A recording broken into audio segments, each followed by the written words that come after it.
Muy buenos días, queridos hermanos. Quería compartir con ustedes el día de hoy un devocional basado en el Evangelio de Lucas, capítulo 24, versos 13 al 35, un pasaje muy conocido y que hemos estudiado muchas veces, que trata de los dos discípulos que se dirigen en camino de Emaús.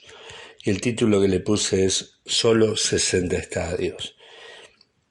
Quizás muchos saben que desde una semana estamos viviendo como familia una situación difícil y a veces los predicadores tenemos que preparar mensajes que salen de nuestras propias vivencias, las más íntimas, las más profundas y las que muchas veces no se conocen porque no salen a la luz. Y este es uno de esos mensajes que tienen que ver con una situación inesperada, dolorosa, que nos conmueve hasta lo más profundo e íntimo de la persona. Quizás hayas escuchado mucho sobre este pasaje muchas veces, pero es el pasaje al que fui llevado en estos días para entender lo que estaba pasando y esperar que el mismo milagro que ocurrió en el camino hacia Emaús pudiera ocurrir también. ¿Sentiste alguna vez dolor en el corazón? Bueno, es un dolor distinto, es algo profundo, interno, inexplicable. Si bien el dolor está en el corazón, se ve desde afuera, la persona está triste, muchas veces dispersa, distante. Y la persona que está triste no se puede organizar, planificar, porque está todo oscuro, la visión se le nubla, se vuelve monotemático y bueno, nadie muchas veces quiere estar al lado del que está triste. El proverbio dice, el corazón alegre hermosea el rostro, mas por el dolor del corazón el espíritu se abate. Pablo Neruda, escribiendo el poema número 20, dice, puedo escribir los versos más tristes esta noche, ¿no? Y él lo decía porque mirando la noche estrellada añoraba un amor que ya no estaba. Triste, se oye su lamento y el corazón habla y languidece.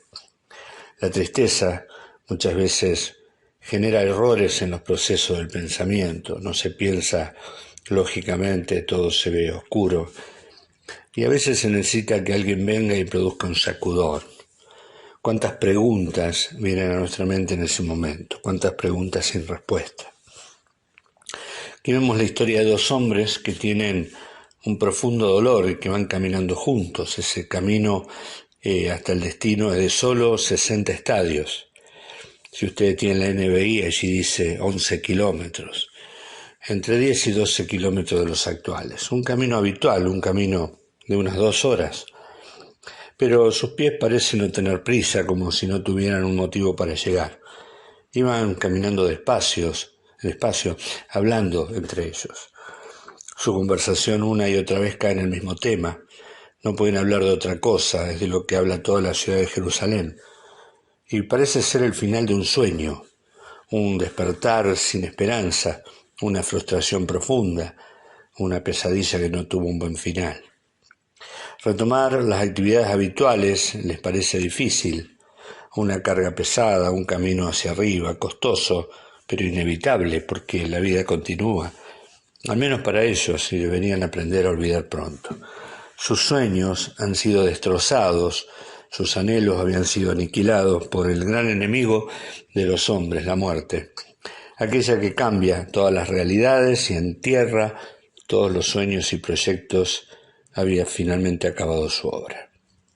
Solo 60 estadios, pero qué largo trayecto para hacerla en compañía de la tristeza y de la desesperanza. ¿Qué les esperaría al final del camino?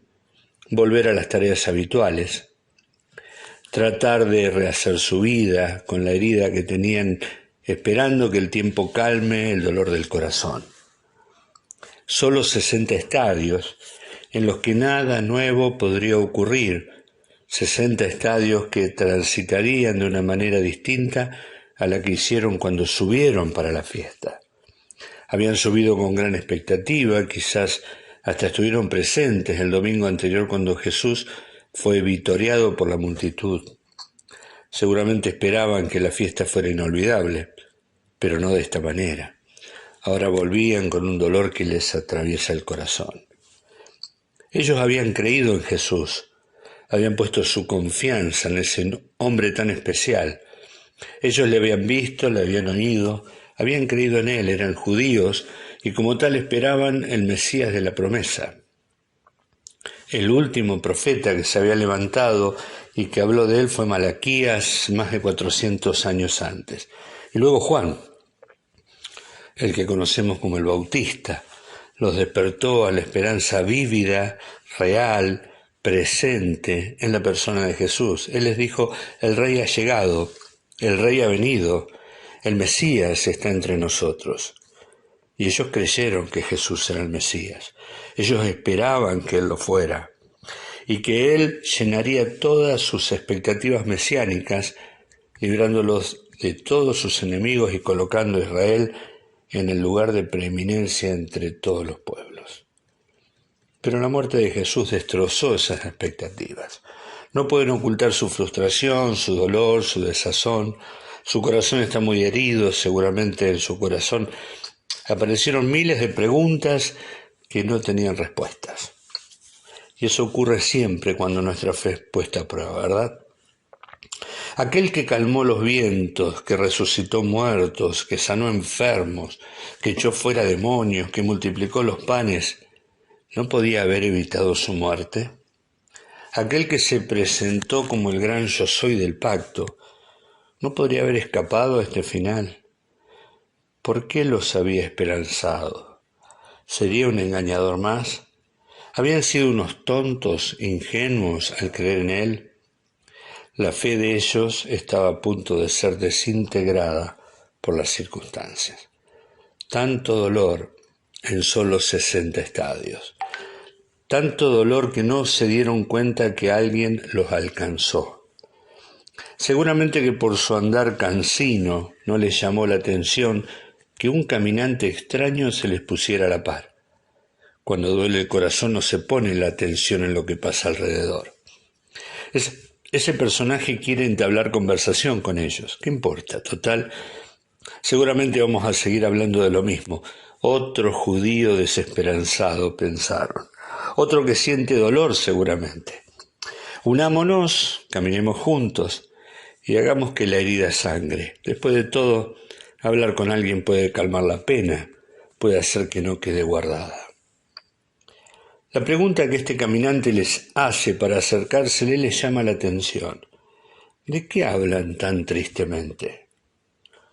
Qué extraño personaje. ¿Viene de la fiesta y no sabe qué pasó en ella? ¿Nadie habla de otra cosa y esta persona no sabe qué pasó con Jesús?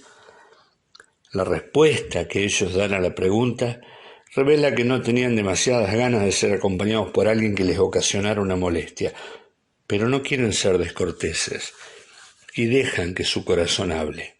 Abren su corazón y dejan ver la herida al extraño personaje que parece dirigirse en la misma dirección. ¿Cuáles son, pregunta nuevamente, las cosas que han pasado en Jerusalén? La respuesta no hace referencia a la fiesta de la Pascua acabada de terminar, a la cantidad de gente que había asistido, sino a la persona de Jesús. Y le dan una breve reseña de aquel en quien habían creído: Jesús Nazareno, varón profeta, poderoso en obra y en palabra delante de Dios y de todo el pueblo. Y cómo le entregaron los principales sacerdotes y nuestros gobernantes a sentencia de muerte y le crucificaron. Pero nosotros esperábamos. Y esta expresión revela que la congoja que los embarga, la carga que llevan, la angustia y la frustración por lo que había ocurrido. ¿Cuántas veces nos habremos dicho como ellos, pero nosotros esperábamos? ¿No nos resulta familiar? Yo esperaba que el esfuerzo que hice valiera la pena, que lo que estudié alcanzara para aprobar, que lo que hice fuera reconocido, que mi esfuerzo fuera recompensado. Pero en cambio, ¿de qué sirvió tanto esfuerzo? Nosotros pusimos nuestra confianza en Él. ¿Y qué pasó? Nada. Todo fue inútil. Nosotros esperábamos que esa enfermedad nunca llegara. Nosotros esperábamos que se cure. Nosotros esperábamos tener trabajo. Nosotros esperábamos disfrutar de nuestros nietos. Nosotros esperábamos que nuestro hijo no fracasara, nosotros esperábamos salir bien en ese examen, nosotros esperábamos casarnos, nosotros esperábamos que esta cuarentena no sea tan larga. Bueno, y así cada uno de nosotros quizás puede ir agregando muchas cosas a esta lista. Ellos habían sido presa de la tristeza. Estos dos hombres camino a Emaús tenían el motivo de su tristeza al lado suyo, pero no lo conocieron. Sus ojos estaban velados, creían que estaba muerto, pero Jesús caminaba junto a ellos. Estos dos hombres que caminaban cabizbajos por la tristeza ni siquiera prestaron atención a la profecía del tercer día que el mismo Señor había anunciado.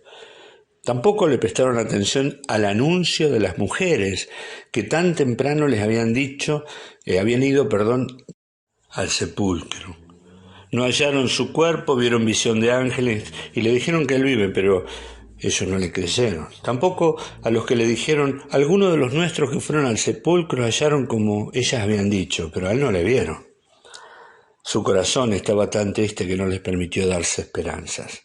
Es que un corazón triste piensa erróneamente, no puede pensar lógicamente ni darse esperanzas que puedan aumentar su frustración. Quizás lo tengan delante de sus ojos, pero que sean incapaces de verlo. De pronto el caminante empieza a hablar, y lo hace con autoridad. Y a ellos lo dejan porque parece que sabe algo que ellos todavía no pudieron comprender.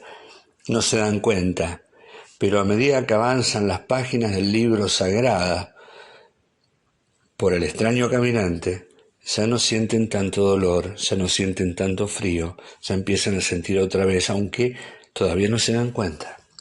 Es que les habla de Jesús, les abre una expectativa desconocida.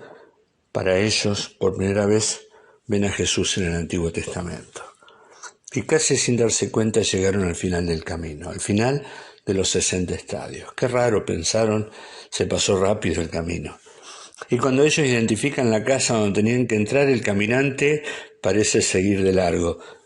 Bueno, todos conocemos el final de la historia y cómo el caminante extraño aceptó posar con ellos para finalmente darse a conocer como el mismo Señor resucitado. Y no es extraño entonces que en el medio de la noche hayan corrido a contarle a los demás lo ocurrido. Ya no estaban tristes porque habían visto con sus propios ojos al Mesías resucitado. Pero ¿dónde ocurrió el proceso? ¿Dónde comenzó a encenderse el fuego y calentar sus fríos corazones? En el camino del dolor, la frustración y la tristeza que dura 60 estadios. Muchas veces hemos hablado de la tristeza que produce la prueba, el dolor del corazón. Pero ¿cuánto dura la prueba? Esta es la pregunta más difícil porque todos estamos dispuestos a soportar una fuerte prueba siempre que dure poco. El problema no siempre es la intensidad, sino la duración. Cuando la prueba se prolonga indefinidamente, cuando un día oscuro es seguido por semanas de días oscuros, y meses y hasta años, cuando la esperanza empieza a desvanecerse, cuando el dolor se torna insoportable, cuando la calma tarda en llegar, ahí es donde el barco de nuestra vida amenaza con naufragar. Esta caminata de 60 estadios, unos 10 kilómetros, entre dos personas tristes y el caminante extraño, nos ha sido dejada para que comprendamos que cuando tengamos ese dolor del corazón, podemos pasar por el mismo proceso transformador, de tal manera que la distancia y la duración parezcan menores. Solo tenemos que aprender a callar nuestras voces y escuchar la suya. Cuando la boca guarda silencio para dejar hablar al Señor, entonces en forma milagrosa el camino no parece ser tan difícil, y el corazón empieza a calentarse y el dolor disminuye en intensidad. Es que Dios nos prometió que estaría a nuestro lado, y en medio de la prueba nos hará escuchar su dulce voz que traerá paz al corazón. Elías no oyó la voz de Dios en el terremoto, ni en el fuego, ni en el viento que quebrantaba la peña. Lo oyó en el silbo apacible y delicado. Su corazón agitado encontró las respuestas que necesitaba oír en la presencia de Dios, callado y humillado ante su presencia.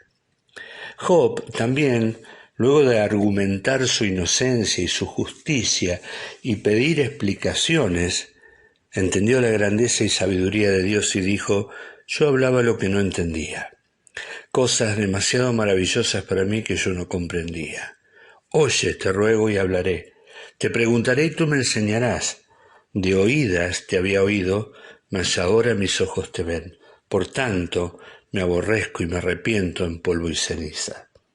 Hermanos, el dolor del corazón tiene que ver con nuestra humanidad, y los creyentes no tenemos inmunidad ante estas situaciones.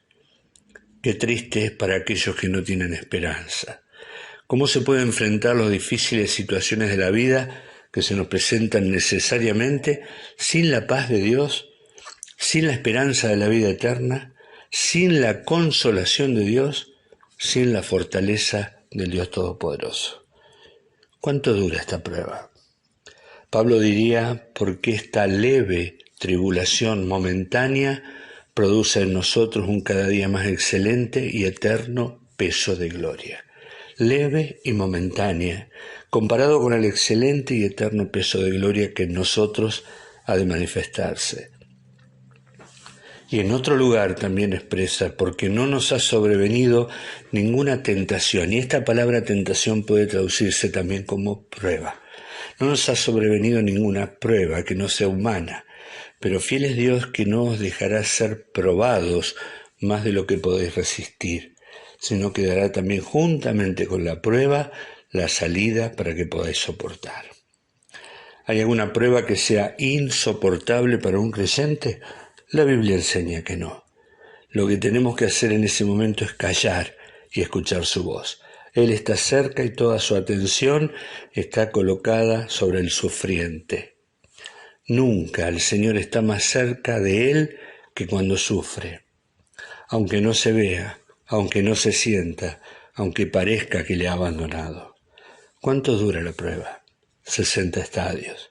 60 estadios que podemos caminar en la queja y abriendo la herida permanentemente, o callando y escuchando la voz de Dios, que puede transformar toda situación mala en bendición.